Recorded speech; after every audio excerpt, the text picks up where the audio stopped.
आते हैं, जैसे जनता के लिए शासन, ये सब अब्राहम लिंकन की परिभाषा है, लेकिन बहुत ज्यादा प्रचलित परिभाषा आई। ठीक है, आप ये भी लिख सकते हैं, लोकतंत्र की परिभाषा अपने मन से मत लिखिए, अगर आती है तो। अपने मन से लिखोगे तो ऐसा होगा कि आप कौन सी विधि वेदता हो, समझ रहे हो? जबकि कुछ विधि वेदताओं ने लोकतंत्र की परिभाषा दी हुई है, तो हम किसी के अनुसार ही लिखेंगे। जब कुछ स्पेसिफिक परिभाषा होती है, जैसे सोशियोलॉजी में हमेशा परिभाषाएं दी जाती है तो किसी व्यक्ति के रेफरेंस में दी जाती है। पॉलिटी में भी कुछ परिभाषाएं दो तो व्यक्ति के रेफरेंस में ही दो। समझ में आया? तो हमने किसके अनुसार दी है? ब्राइस के अनुसार। तो इन्होंने क्या कहा? लोकतंत्र जनता का शासन है जिसमें लोग संप्रभु इच्छा के लिए मतदान करते। क्लियर है? इसके बाद हमारे पास कई और परिभाषा भी है, जैसे अगर बात करते हैं,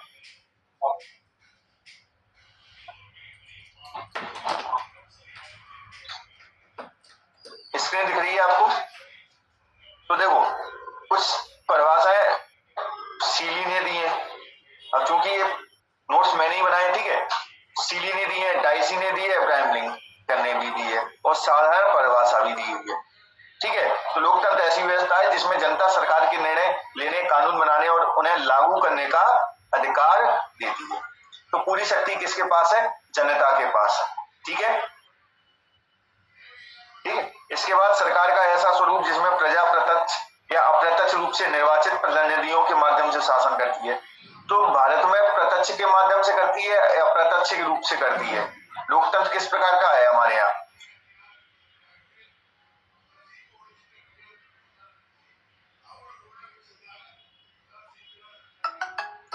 कौन बताएगा?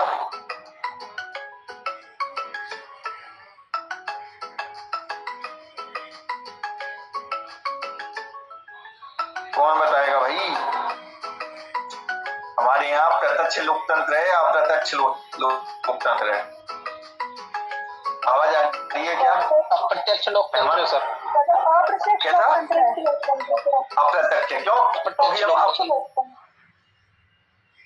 प्रतिनिधियों के द्वारा मेरा से हाँ बिल्कुल, प्रतिनिधियों के माध्यम से शासन करते हैं। प्रत्यक्ष में क्या होता है भाई, हम ही निर्णय लेंगे।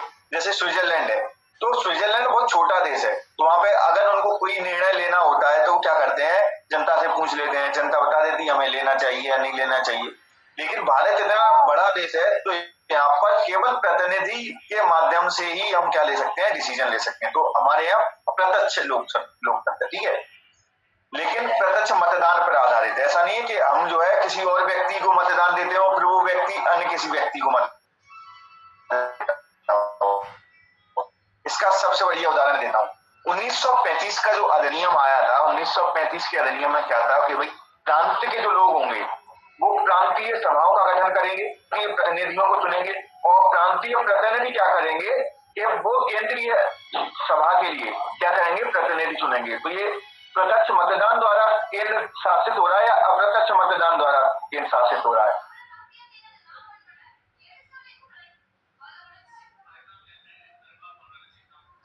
तो संविधान सभा का गठन भी इसी प्रकार हुआ था। तो ये किस प्रकार का?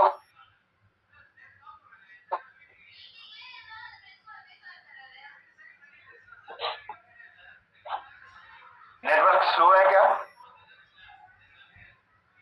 सर वॉइस प्रॉपर नहीं आ रही है आपकी। नेटवर्क स्लो हो रहे हैं शायद, नेटवर्किंग की थोड़ी दिक्कत है। ठीक है, समझ में आ रही है क्या मेरी बात? समझ में आ रही है? आवाज आ रही है सही? पुष्मिता, रोहाई, हेमंत? सर आवाज बीच में ब्रेक हो रही है। ज्यादा ब्रेक हो रही है क्या? तो बीच बीच में हो रही। चलिए, थोड़ी सी नेटवर्किंग की थोड़ी दिक्कत है। तो कुल मिला के हम बात क्या कर रहे हैं कि प्रत्यक्ष मतदान पर आधारित अप्रत्यक्ष लोकतंत्र। प्रत्यक्ष मतदान क्यों कह रहे हैं? कि हम केंद्र के लिए डायरेक्ट व्यक्ति चुन रहे हैं प्रत्यक्ष मतदान के द्वारा। विधानसभा के लिए हम डायरेक्ट व्यक्ति चुन रहे हैं प्रत्यक्ष मतदान द्वारा। इसके बाद हम ग्राम प्रतिनिधि जो चुन रहे हैं वो प्रत्यक्ष मतदान के द्वारा खुद ही चुन रहे हैं। ठीक है, अब अप्रत्यक्ष मतदान क्या हुआ भाई? और अप्रत्यक्ष लोकतंत्र तो समझ में आ गया कि भाई हम अपने जो है प्रतिनिधियों के माध्यम से शासन कर रहे हैं। 1935 के अधिनियम में क्या था भाई कि प्रांत जो होगा, प्रांत के लिए जनता स्वयं वोटिंग करेगी, लेकिन प्रांत के जो प्रतिनिधि होंगे, जो जनता ने चुने हैं, वो प्रतिनिधि केंद्रीय सभा के लिए, केंद्र के लिए क्या करेंगे, मतदान करेंगे। तो यहाँ पर प्रत्यक्ष मतदान द्वारा शासन हो रहा है या अप्रत्यक्ष मतदान द्वारा शासन हो रहा है?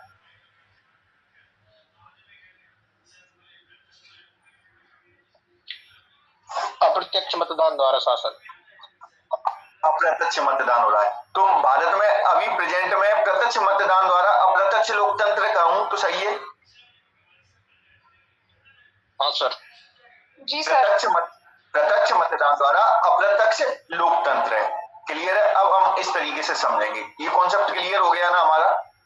चलिए, अब है समुदाय आधारित संगठन। तो समुदाय आधारित संगठन क्या होते हैं? तो गैर लाभकारी संगठन होते हैं, पहली बात तो, ठीक है। स्थानीय स्तर पर होते हैं। समुदाय आधारित सीबीओ जो होते हैं, उनका दायरा बहुत सीमित होता है, एक स्थान विशेष के लिए कार्य कर रहे होते हैं। स्वयं सहायता समूह होते हैं, वो और भी छोटे समूह के लिए, छोटे स्तर के लिए होते हैं। गांव में एक स्वयं सहायता समूह हो गया, एक छोटे छोटे 10 महिलाओं ने स्वयं सहायता समूह बना लिया, और वो स्वयं सहायता समूह क्या करेगा, उन्हीं 10 महिलाओं तक सीमित रहेगा, ठीक है। जो सीबी होते हैं, समुदाय आधारित संगठन होते हैं, वो एक छोटे से क्षेत्र के लिए हो गया। मान लीजिए आप लाहौर के हो, अहमद, तो अहमद लाहौर के क्षेत्र के लिए एक सीबीओ बन गया।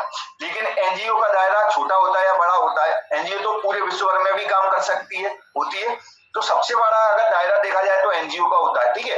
और सबसे छोटा दायरा जो होता है वो स्वयं सहायता समूह का होता है, 8, 10, 15 लोगों तक सीमित होता है, 20 लोगों तक सीमित होता है, ठीक है। ये बात क्लियर है। स्थानीय स्तर पर हम इसलिए लिख रहे हैं क्योंकि स्थानीय विशेष के लिए होता है और विकासात्मक कार्यों के लिए होता है, चाहे वो राजनीतिक चेतना का काम हो या कोई आर्थिक विकास की योजना हो या फिर आपस में मिलजुल कर कोई कार्य करना हो।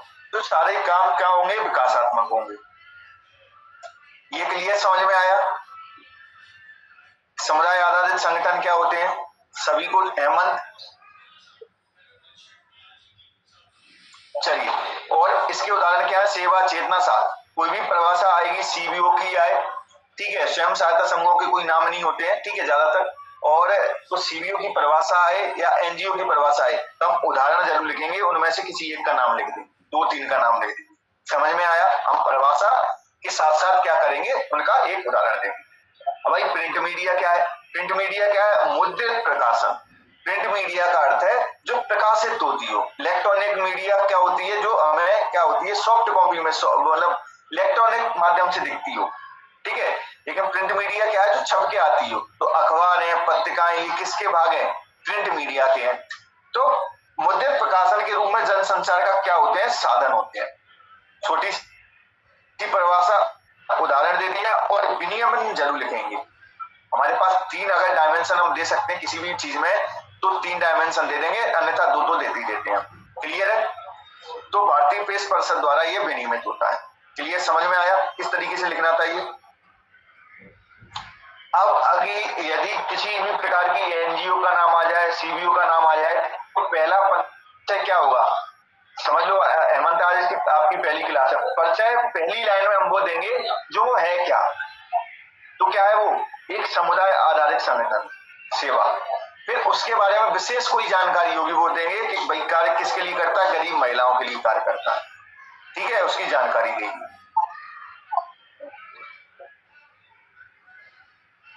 तो परिचय के बाद में वो किसके लिए कार्य कर रहा है और क्या कार्य कर रहा है वो बता दिया। तो यही हमारी परिभाषा हो जाएगी यहाँ तक। अब है गैर सरकारी संगठन। गैर सरकारी संगठन मतलब एनजीओ। एनजीओ क्या होते हैं, ऐसे गैर लाभकारी संगठन होते हैं जिनका उद्देश्य सरकार के अलावा सामाजिक कल्याण के लिए कार्य करना होता है। अब बताइए इनका दायरा कैसा होता है, ज्यादा बड़ा या ज्यादा छोटा, मतलब क्या है ये, इनका जो दायरा है कार्य करने का वो कैसा होता है? विस्तृत दायरा होता है। विस्तृत दायरा होता है। एक ही एनजीओ पता चले विश्व भर के कई देशों में कार्य कर रही हो, ठीक है। और सबसे छोटा दायरा किसका होता है?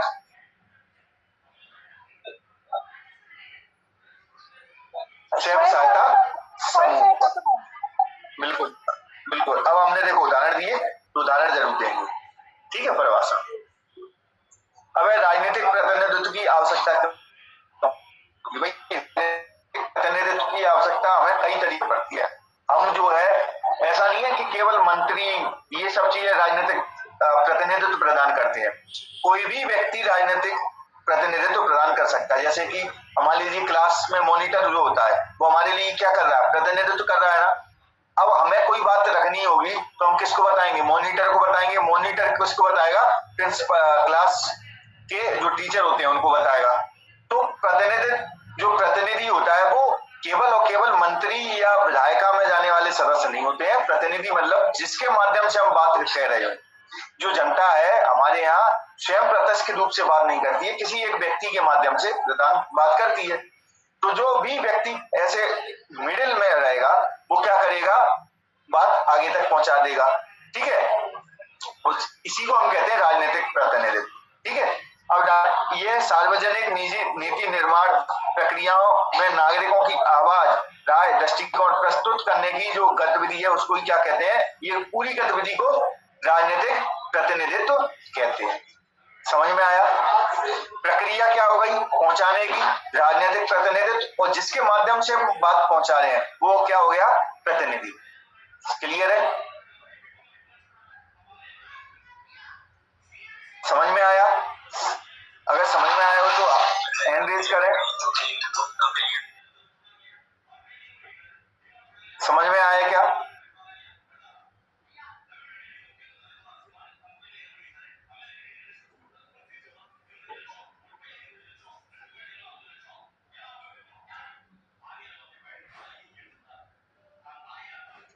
सभी को समझ में आया क्या?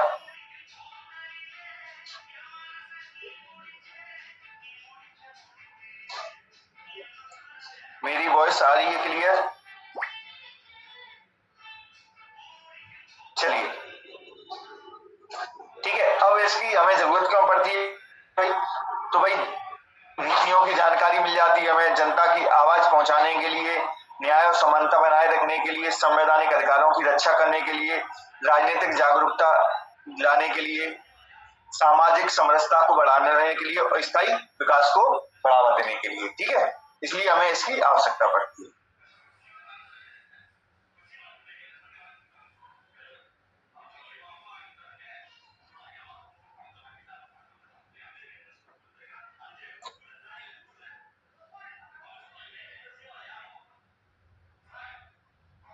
अब क्वेश्चन क्या है हमारा, स्वयं सहायता समूहों ने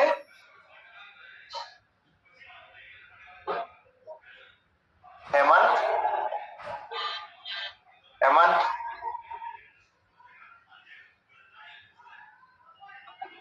चलिए ठीक है, हेमंत उसमें का आवाज आ रही है?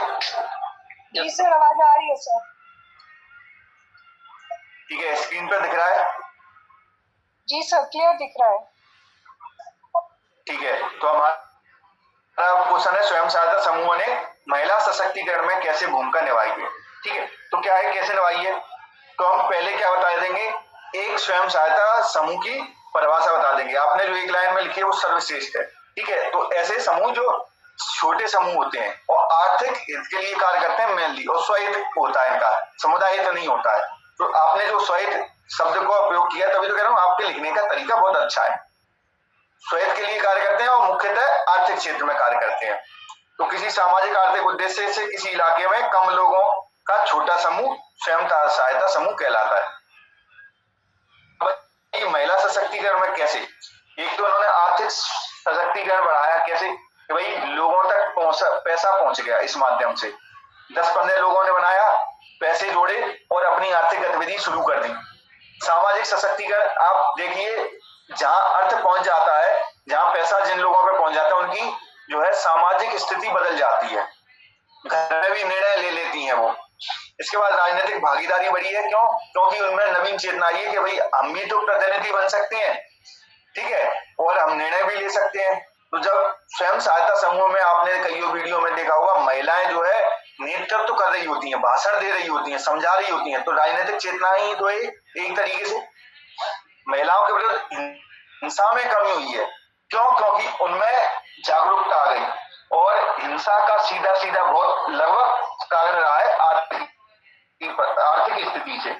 जो महिलाएं कम प्रताड़ित होती हैं और जो नहीं कमा रही होती है वो ज्यादा प्रताड़ित होती है। मतलब जो कमा रही होती है महिला को जीवन काल में 2-4 बार नहीं कमा रही है वो 100, 150, 200, 1000, 2000 कितना पहुंचे पता नहीं। समझ में आया? और कौशल में वृद्धि कैसे कि नई नई चीजें ये है, आर्थिक छोटे जो कुटीर उद्योग चला रहे हैं स्वयं सहायता समूह के माध्यम से, ठीक है, कुछ और सीख रही है, डेयरियां चल रही है स्वयं सहायता समूह की सहायता से। तो कुल मिला के क्या है, उनकी कौशल में वृद्धि हो रही है। क्लियर है? अगर क्लियर है तो थम्स अप के लिए। चलिए, अब है सोशल मीडिया एक खतरनाक। देखो, केवल मैंने क्या कहा कि शब्दों पे नहीं जाना, हमें क्या समझना है कि इसका सेंस क्या जा रहा है। खतरनाक हथियार है, इसका मतलब यह है कि वो हथियार हम रक्षा के लिए भी तो उपयोग करते हैं, केवल मारने के लिए नहीं करते। हथियार का उद्देश्य मारना नहीं होता है, रक्षा करना पहले होता है। जब हथियारों का इन्वेंशन हुआ था तो हथियारों का उद्देश्य केवल रक्षा करना होता था, मारना नहीं होता था। ठीक है, पहले रक्षा करना था, फिर उन्होंने कहा नहीं इसे तो मार भी सकते हैं, तो हमने मारना शुरू कर दिया। तो रक्षा और मान्य। अब तो इसके लिए हम क्या करेंगे, इसको पक्ष में लिखेंगे तो भाई किस तरीके से शक्ति के रूप में और किस तरीके से विनाशक के रूप में। तो हमने क्या, पहले लोग जानते ही नहीं थे क्या होती हैं सारी चीजें। सोशल मीडिया जब से आई है तब से कह देते हैं ये हमारा अधिकार है, पहले नहीं कहते थे लोग। नीतिगत उद्देश्य सरकार तक पहुंचा देती है। हाँ उसमें था सर, ये क्वेश्चन में ना ये जो वर्ड लिखा था खतरनाक हथियार, तो सर इसीलिए मैंने क्या किया, इसके हाँ। नेगेटिव पॉइंट लिखे। अगर ये हथियार बोलता तो मैं इसके पॉजिटिव और नेगेटिव दोनों लिखती, हाँ। लेकिन खतरनाक word is not a positive word ना, तो इसीलिए मैंने क्या किया, इसको पहले मैंने इसका नेगेटिव पोर्शन लिखा और इसको पॉजिटिव, क्योंकि सर आपने कल जो क्वेश्चन में आंसर दिए थे ना, और आपने बताया भी था कि अगर ऐसे आए तो 70% उसको नेगेटिव और 30% उसका पॉजिटिव बिल्कुल। लिख सकते हो। ये खतरनाक के कारण से बिल्कुल, मैंने बिल्कुल। ऐसा कर दिया।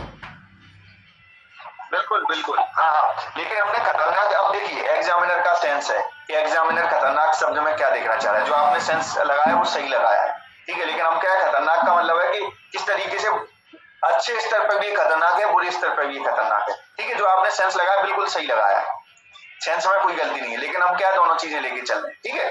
अगर इस तरीके से अगर एग्जामिनर पूछ लेता, बड़ा ये दिक्कत हो जाती है कि किस सेंस में बात कर रहा है। तो अगर आपने जो बात की है ना, तो पहले अगर विनाशक के रूप में लिखेंगे तो 5 पॉइंट विनाशक के लिख देंगे, तो 2 पॉइंट उसके हमेशा फिर हम क्या करेंगे, सकारात्मक भी लिखेंगे, ठीक है। अगर इस सेंस में अगर बात जाएगी तो क्लियर है। जी सर। तो अगर खतरनाक है और नेगेटिव सेंस में है तब भी हम क्या करेंगे, 5 विनाशक के रूप में और 2 उसके पक्ष में भी लिखेंगे। नहीं, ऐसा नहीं है कि केवल इन्हें विनाशी मचा रखा है, इन्हें बहुत अच्छे कार्य भी किए, ठीक है। ये हथियार है, तो हथियार में तो ये बिल्कुल सही, समझ में आया। फिर हम कुछ छेड़छाड़ नहीं करेंगे। और खतरनाक में अगर मेरा सेंस ये है कि भाई मैं इस तरीके से लिखूं तो लिख सकता हूँ। अब ये एग्जामिनर ऐसे क्वेश्चन जो है, ट्रिकी क्वेश्चन जो है, केवल एग्जामिनर के सेंस पर निर्भर करता है कि वो क्या चाह रहा है। समझ में आया। इसलिए हम क्या है, ऐसे क्वेश्चन की प्रैक्टिस करवा रहे हैं कि कहीं ऐसा ना हो एग्जाम में आया और हमसे बने ही ना। तो हम पहले ही प्रैक्टिस करके जाएंगे, सेंस समझ जाएंगे। तो नीतिगत उद्देश्य जो है सरकार तक पहुंचाते हैं और पहुंचा रहे भी हैं, ठीक है। कई कानून बने, जैसे निर्भया कांड में जो है सोशल मीडिया का हाथ था। अब जो पश्चिम बंगाल में बलात्कार हुआ उसमें भी सोशल मीडिया ने, बिल्कुल देख सकते हो, भूमिका।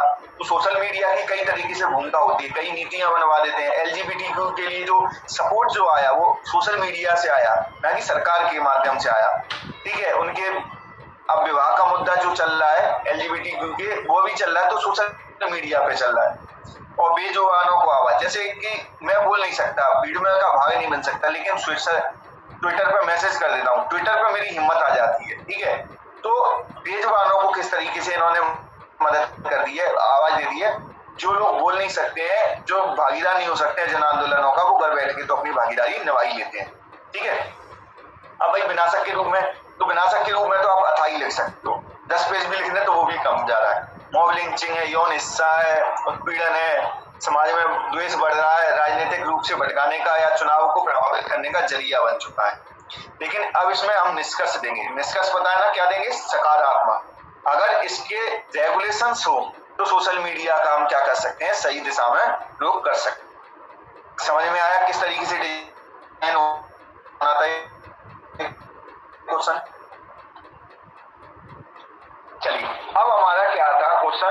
लोकतंत्र क्या है और भारतीय लोकतंत्र की विशेषता बताए, सिंपल क्वेश्चन था। तो हम क्या बताएंगे लोकतंत्र की परिभाषा, अब्राहम लिंकन के अनुसार लोकतंत्र जनता का जनता के लिए का शासन है। अब फिर बताएंगे भारत में प्रत्यक्ष मतदान पर आधारित अप्रत्यक्ष लोकतंत्र है। लिख सकते हैं ना, ये समझा दिया था मैंने पहली लाइन में, ये लिख सकते हैं। अब इसकी विशेषता, पहली बात तो लोकप्रिय संप्रभुता पर आधारित है, संघवाद है हमारे यहाँ, भाई राज्यों को अपनी शक्ति दी हुई है, केंद्र को अपनी शक्ति दी हुई है, बहुमत के शासन पर आधारित है, जो जीता वही सिकंदर, ठीक है। First pass the post system, मतलब आपका एक वोट भी अधिक आ गया तो आप जीत गए। सहमति पे आधारित होता है, यहाँ पर वाद विवाद जरूर होता है, तो हम सदन में जो है सहमति जताई जाती है कि आप इस बात से सहमत हैं, और सहमत होने के बाद में हाथ उठाए जाते हैं, भैया आप वोटिंग होती है ना 50% की जो वोटिंग होती है, एक तरीके से सहमति दर्शा रही होती है 50% लोगों की भी, ठीक है। ऐसा नहीं है कि एक व्यक्ति ने निर्णय ले लिया हो, इस पॉइंट को बिल्कुल समझ में आ रहा है। यहाँ पे एक व्यक्ति निर्णय नहीं लेता है, ऐसा नहीं है पीएम मोदी आए और अपना निर्णय सुना के चले गए, कुछ लोगों को उनको साथ में लाना पड़ेगा, तो सदन में 50% लोगों की तो भागीदारी होनी चाहिए कम से कम। तो सहमति पे आधारित है, बहुदलीय प्रणाली है, अनेक दल है हमारे यहाँ, ठीक है। 55 तो हमारे यहाँ राज्य दल है, और छह हमारे यहाँ राष्ट्रीय दल है। राजनीतिक समानता है, सभी लोगों को भारत में अनुच्छेद 14 के माध्यम से क्या दे दी है, समानता दे रखी है। और समानता कैसी है, सभी लोगों को सभी प्रकार की समान भागीदारी का अधिकार है, ठीक है। सामूहिक जवाबदेही, आपको पता होगा कि प्रत्येक प्रतिनिधि क्या होता है, जवाबदेह होता है। अगर वो मंत्री है तो विधानसभा के प्रति, और विधानसभा का कोई सदस्य है तो जनता के प्रति क्या होगा, जवाबदेह होगा।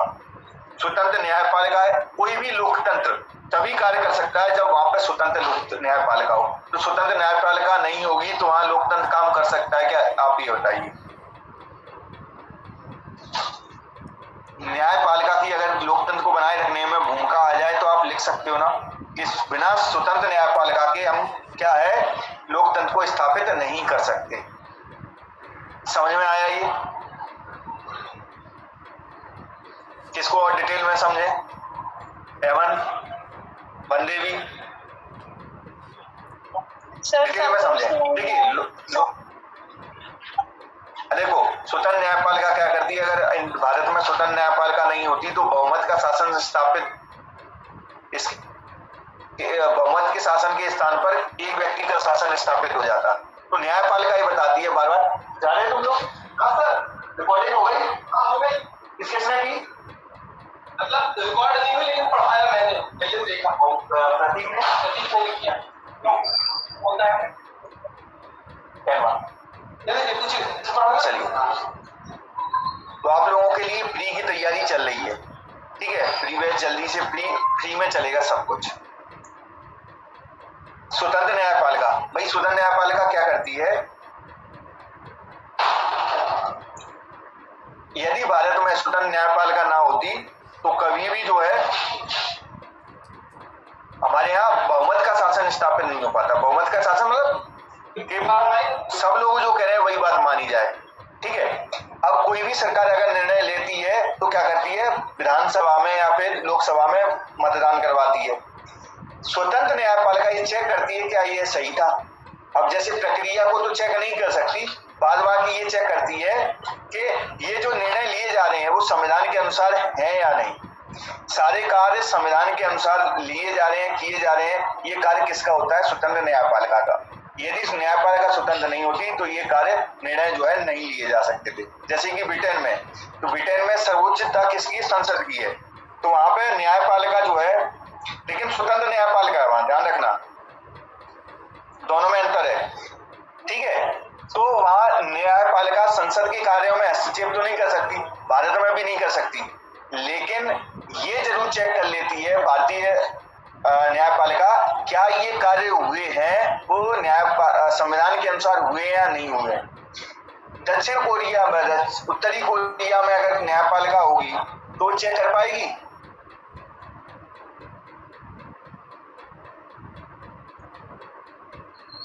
वो चेक नहीं कर पाएगी, नहीं कर पाएगी ना। ठीक है। राजनीतिक समानता का अर्थ है कि प्रत्येक व्यक्ति जो है समान है। राजनीतिक समानता का अर्थ है कि प्रत्येक व्यक्ति यहाँ पे समान है, सभी को वोटिंग का अधिकार है। धर्म अनुच्छेद 325 क्या देता है? राजनीतिक समानता देता है। अनुच्छेद 325 क्या देता है? राजनीतिक समानता देता है। अनुच्छेद 19 क्या देता है? राजनीतिक समानता देता है। भाई बोलने का अधिकार है। अभिव्यक्ति का अधिकार क्या है? राजनीतिक अधिकार है, ठीक है। और राजनीति में भागीदारी के लिए अनुच्छेद 325, तो ये भी समानता देता है। धर्म, मूल, वंश, जाति के आधार पर किसी भी प्रकार का भेदभाव नहीं हुआ। समझ में आया? ठीक है, चलिए। अब संविधान की यहाँ पे क्या है? संविधान की सर्वोच्चता है, ना संसद की सर्वोच्चता है, ना व्यक्ति की सर्वोच्चता है। यहाँ पर केवल और केवल किसकी सर्वोच्चता है? संविधान की सर्वोच्चता है। और संविधान ही डिसाइड करता है कि क्या चीजें होंगी और क्या चीजें नहीं होंगी, ठीक है। ना संसद करेगी, संसद केवल और केवल संविधान को आधार बना के करती है। समझ में आया? न्यायपालिका भी ऐसा नहीं है, न्यायपालिका संविधान से ऊपर है। न्यायपालिका कुछ भी कर दे, वो भी संविधान के अधीन रहकर ही सारे डिसीजन लेती है। अब इसकी आ जाती है, हम क्या करेंगे? निष्कर्ष। इसका निष्कर्ष हमें पता है 10 मार्कर का जान क्या होती है? भूमिका और निष्कर्ष। 10 मार्किंग की जान क्या है? सबको याद है? निष्कर्ष ही है। तो निष्कर्ष हम ऐसा देंगे जो कैसा हो? भारतीय लोकतंत्र को बहुत ज्यादा अच्छा दिखा दे।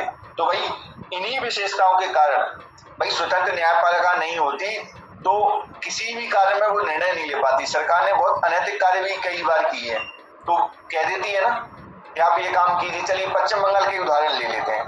पश्चिम बंगाल सरकार इनिशिएटिव नहीं ले रही थी, तो सुप्रीम कोर्ट ने आदेश दे दिए स्वयं से कि आप कार्य कीजिए। तो यदि स्वतंत्र न्यायपालिका नहीं होती तो ये डिसीजन ले पाते? बोल पाती?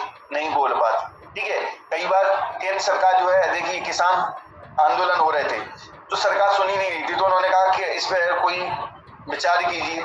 सरकार से आदेश दिए।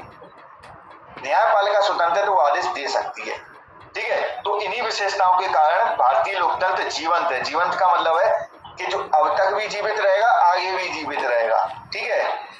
और जबकि भारत के पड़ोसी देशों में लोकतंत्र तानाशाही में बदल गया। हमने क्या कर दिया? इन्हीं विशेषताओं को अन्य देशों से जोड़ दिया। इसी समय पे जो आजाद हुए, जैसे पाकिस्तान है, बांग्लादेश है। बांग्लादेश तो खैर बाद में बना, लेकिन आज भी बांग्लादेश पड़ोसी है। नेपाल है, इसके बाद हम कहें कि म्यांमार है, श्रीलंका है। ये भारत के साथ आजाद हुए सारे देश और भारत की सीमा से सटे हुए देश हैं। अफगानिस्तान है। तो यहाँ पे लोकतंत्र नहीं है। क्यों नहीं है? क्योंकि यहाँ पे लोकतंत्र की विशेषताएं जो है कुछ कम ही रही होंगी। वहां एक तो संविधान की सर्वोच्चता ही स्थापित नहीं कर पाए। हमारे यहाँ सबसे ज्यादा चीज क्या जरूरी है? जो हर चीज को बनाए हुए है,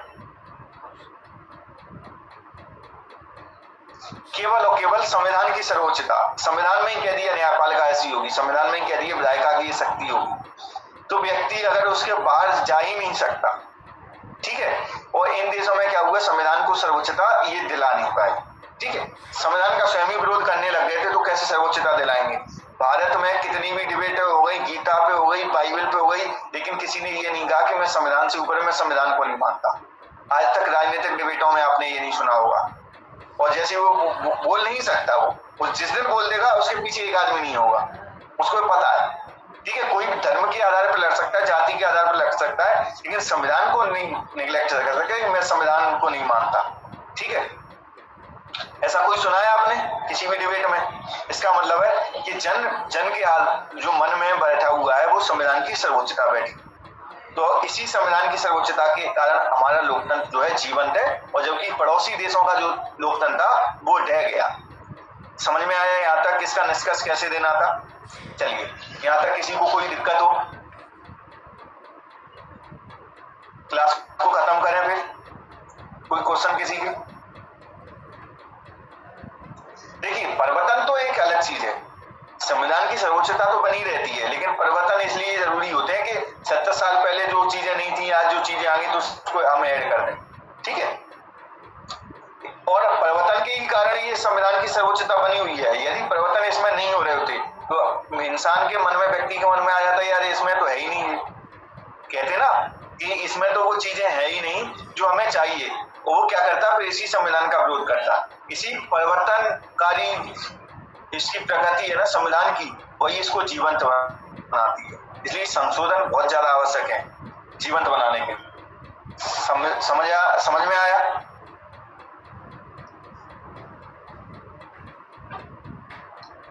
चलिए फिर मिलते हैं कल, ठीक है। सचिन, हेमंत समझ में आया आंसर कैसे फ्रेमिंग करनी है? सचिन देखिए, ये दो लोग ऐसे हैं जो 26 में देंगे दो आप लोग। फ्रेमिंग समझ में आई? धीरे धीरे फ्रेमिंग ही आंसर की जरूरी होती है, ठीक है। चलिए मिलते हैं कल। Good night. Good night sir. Thank you sir, good night sir.